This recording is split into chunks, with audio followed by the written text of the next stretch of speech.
Hello, this is Joy with the Villages, and as I mentioned in my newsletter earlier, I was going to interview one of our mortgage brokers to explain that buyer-seller buy-down program that's proving to be so attractive to buyers and sellers in this area. So I'm going to hand us over to Anthony Filone, who's going to explain the program. I will have questions for him afterwards, but Anthony, we're in your hands. All right. Joy, thank you for having me here. This program, the 2-1 buy down, is a very easy concept to understand once you get to know it a little bit and get comfortable with it. What this does is it enables the seller to pay to have the buyer's interest rate lowered for the first year and second year. The first year would be a 2% reduction. Yes, which has a very dramatic effect on the monthly payment. So in the first year, there would be a 2% reduction, okay? And based on the different property, we would be able to work up what that would be. And the second year would be a 1% difference lower on the interest rate, again, having a nice dramatic effect on that. It allows us to get over the hurdle of, well, we're going to wait for interest rates to come down. Now, Anthony, I do have a question for you. Let's just use a benchmark of 500,000. The property is listed at 500,000. The seller's potentially thinking about reducing it maybe to 460. The buyer wants the property, they like it. How do we work this program in so it benefits the seller and the buyer? Okay, so great question. Glad you asked that. So again, based on the property, on a $500,000 property, if the seller was considering a substantial discounted price, what we would do is compare that $30,000 or $40,000 discount to the original list price to what it would cost to buy the rate down, and it's substantially less. So we might be looking at perhaps $8,000 or $9,000 for the seller to contribute instead of dropping that price down. And how does that translate into the monthly payment? Let's just say the buyer's got what would you say, an 80-20. So you're looking at, let's say, 450, 475.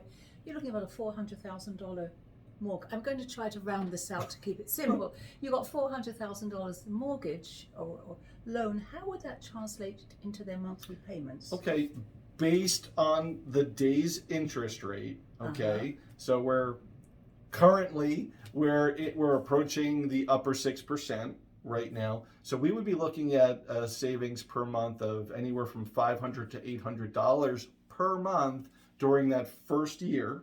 Ladies and gentlemen, that's a big sum. It's a big sum.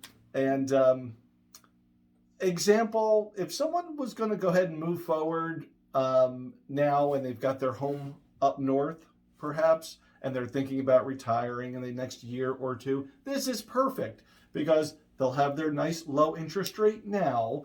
By the time they get retired and get moved in and go full-time here in Florida, let's say from Pennsylvania, they could choose to either refinance at that time, pay the home down, or perhaps even pay it off. It's up to them, but it does enable them to enjoy a much more agreeable rate. So what I'm taking from this, Anthony, is that it's for sellers. Sellers, this is a wonderful vehicle for you to use in order to keep that buyer to the table. Buyers, what a great vehicle for you to use to reduce your monthly payments. And before we let Anthony go, and I will be providing all of his information to you, because we'd like you to call him so you actually get this from the horse's mouth, no, with no disrespect. But I do have a question. Let's just say the mortgage rate today, Anthony, is 6.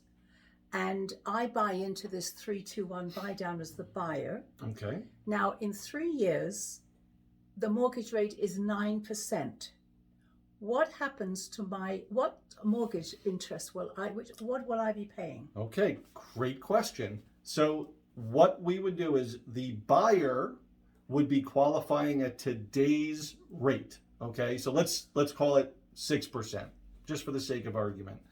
3 years from now, right, you've just enjoyed a 3% for the first year, a 4% for the second year, 5% for the third year, right? After the third year, you're going back to the original rate of 6%. So it doesn't go up to 9? That is correct. Now, let's reverse it. I always have to ask questions, but you're familiar with me by now. Anthony, what about if the rate goes down and it's maybe 4%? And here we are 4 years down the road. And what happens now with a mortgage that I signed on with you at 6% for, and now it's 4.5? Okay, another great question. So at that point, the homeowner would be making a decision whether they want to stay at their original agreed upon 6%, okay? More than likely, if the rates were to dip that low, they would be refinancing if they already have not paid down or paid off the home. That's very true. So different options here. And again, just before we go, this is not the only option, as I'm led to understand it, for both buyers and sellers as regards buy downs. Am I correct? That is correct. And we just hope to get the conversation going. Yes. And put another tool in your toolbox. Well, I think this looks like a very popular tool right now. It's certainly assisting a lot of people.